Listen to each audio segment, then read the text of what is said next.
history of American food. Nope, wait. As part of my every other wickedness, this week I am doing an episode swap with History Daily, part of the Wondery and Into History networks. So listen in as Lindsey Graham narrates to you a little piece of time that's in our very near future, and find out how this ubiquitous elixir started its life as a cure-all in a Georgia pharmacist shop.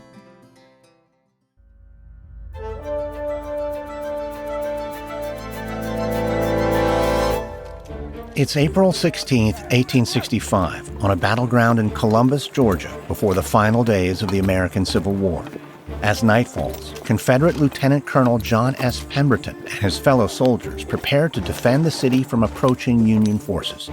4 years into the Civil War, John and his comrades are battle-hardened, but tonight feels different than their past engagements. As the men ride into battle, the fate of the Confederacy is heavy on their shoulders.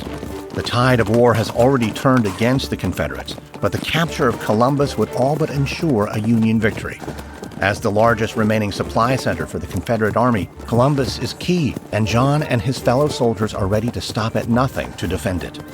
The sound of marching cavalry grows louder, and the ground beneath John begins to shake as the two armies collide. The noise of battle is deafening.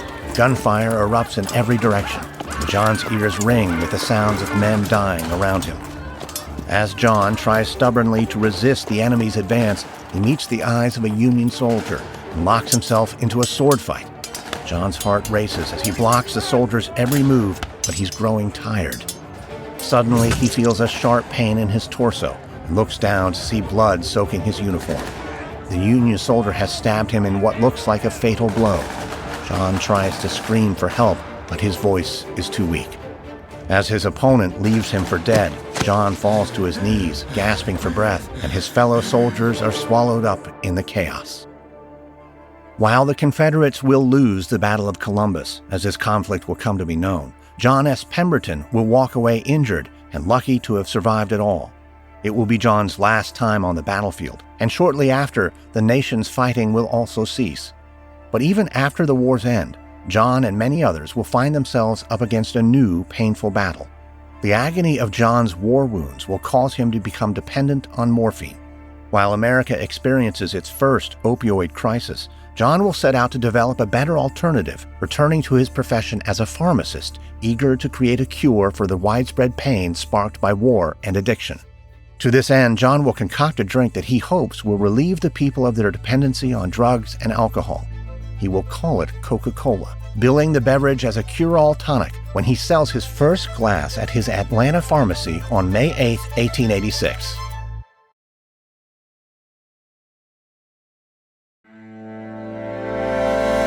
From Noiser and Airship, I'm Lindsey Graham, and this is History Daily.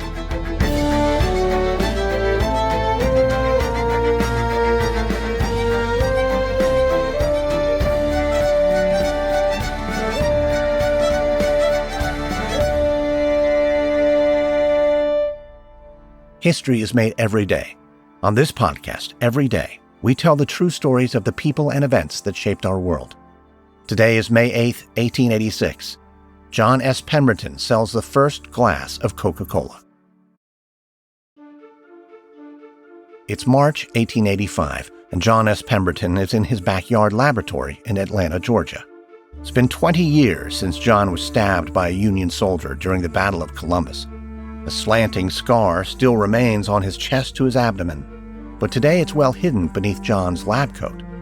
Since the end of the Civil War, John has been operating a successful pharmacy while also attempting to produce the perfect tonic to cure America's many ailments.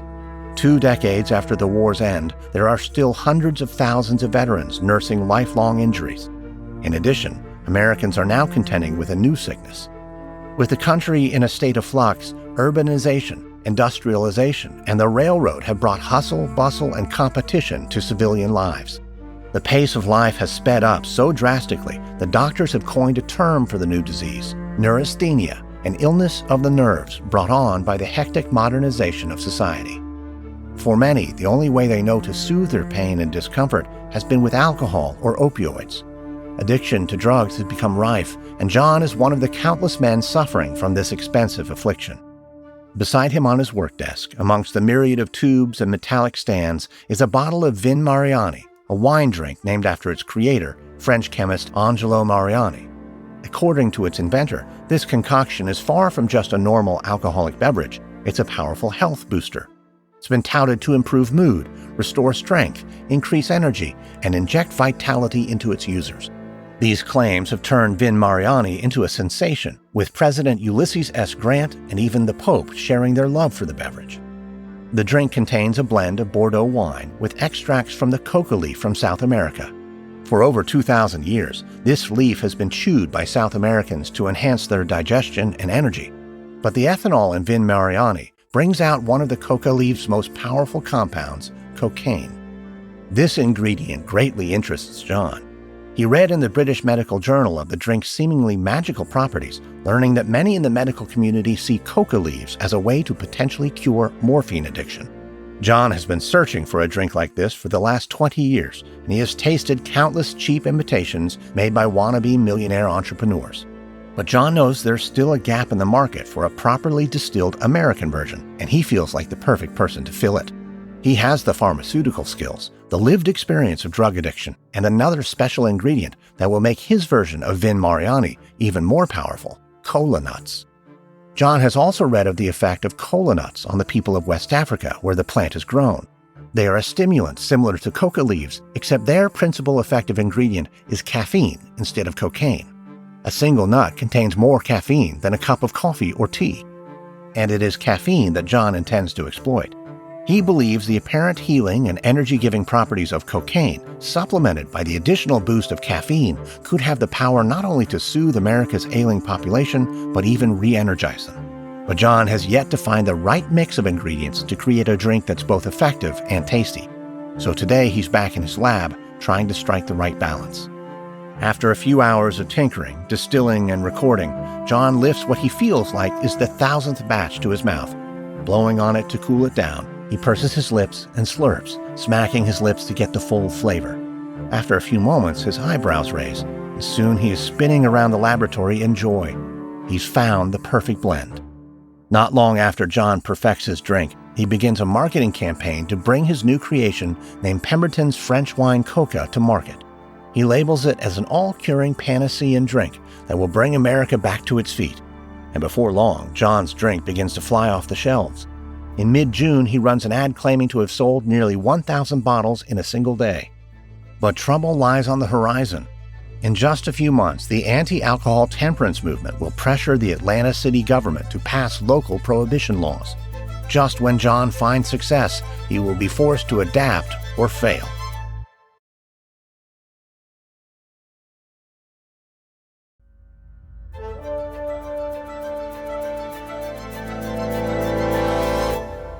It's November 25, 1885, in Atlanta, Georgia, just a few months after John S. Pemberton started selling his French wine coca. Church bells ring out as crowds of residents parade through the streets, celebrating the city's new ban on alcohol. Since the mid-1800s, the nation's temperance movement has been gathering steam, encouraging drinkers to resist the temptation of alcohol.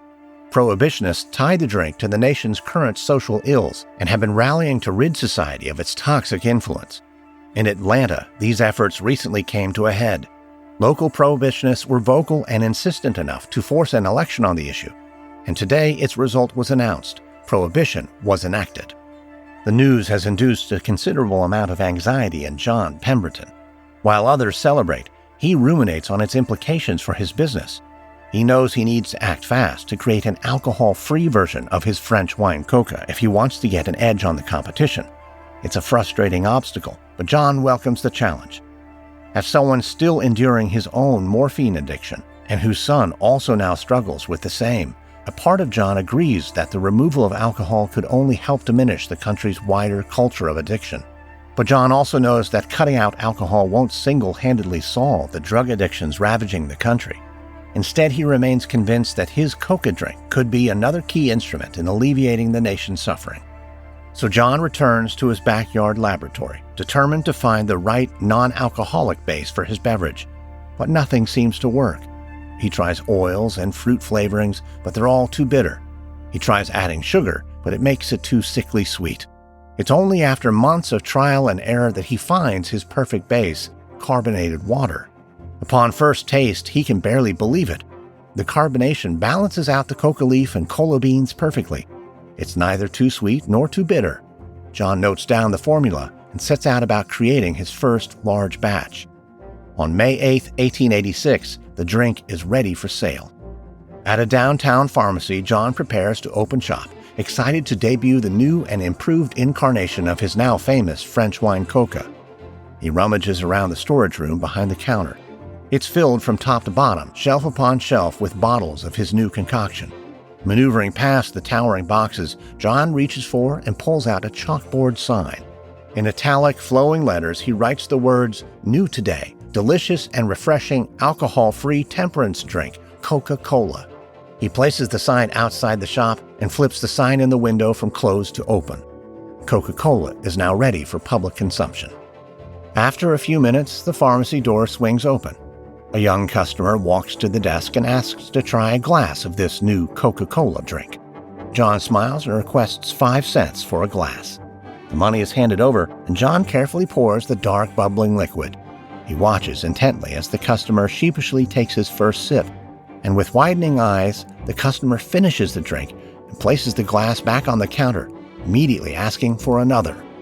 John's new Coca Cola is a modest success. Each day, customers around Atlanta purchase the drink from their local pharmacies. And as prohibition is more strongly enforced, John sees his new drink soar in popularity. But his success will be sullied by the persistent pains of addiction. Coca-Cola won't be the cure-all he had hoped for. John will remain addicted to morphine himself, as will his son Charles. John had once hoped Charles would be the one to carry on his business and continue expanding Coca-Cola's reach. But this dream will not come to fruition. In time, John will be forced to accept that his mission to create the perfect curing tonic has failed, and he will prepare to leave his business behind. Despite Coca-Cola's success, his morphine addiction will lead John toward poverty, and he will start selling off parts of his company to fund his habit, a need that will only intensify when John develops stomach cancer just 2 years after selling his first glass of Coca-Cola and finding himself at death's door.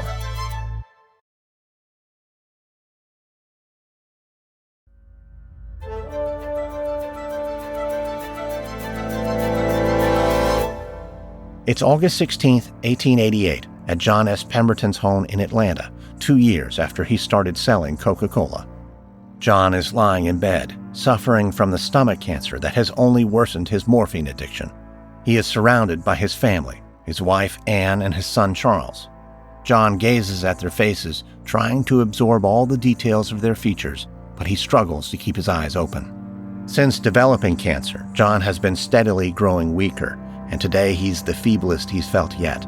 He knows the end is quickly approaching. So as John stares death in the face, he is forced to reckon with his legacy. Coca-Cola is thriving, but John no longer has any hand in the business he created. After becoming intrigued with the drink, businessman and druggist Asa Griggs Candler offered John $2,300 for the recipe and majority ownership of the company. John accepted, and now Asa is mass-producing the drink to bring it to a wider market. But the fate of Coca-Cola concerns John far less than the future of his son. Even amid his own battles with addiction and cancer, his son's struggles have been one of the greatest sources of pain. As he lies on his deathbed, John pleads with his son Charles to take care of himself, not to end up how he has. It may be too late for John, but he urges his son to keep fighting against his own addiction. Later that day, John passes away at the age of 57. 6 years later, his son Charles will also pass away after overdosing on opium. Neither will ever see the extreme heights that Coca-Cola will reach after Asa Griggs Candler takes the drink to international prominence. Though the beverage will fail to fulfill John's original hope to help those like himself suffering with pain and addiction, it will go on to become the most famous soft drink of all time, a trajectory that would be hard for John to fathom when he sold his first glass of Coca-Cola in a quaint Atlanta pharmacy on May 8, 1886.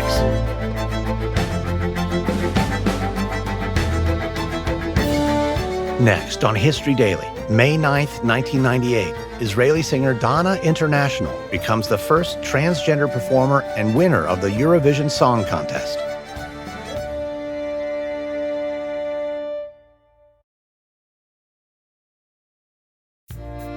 From Noiser and Airship, this is History Daily, hosted, edited, and executive produced by me, Lindsey Graham. Audio editing by Mohammed Shazib. Sound design by Katrina Zemrak. Music by Lindsey Graham. This episode is written and researched by Luke Lonigan. Produced by Alexandra Curry Buckner. Executive producers are Stephen Walters for Airship and Pascal Hughes for Noiser.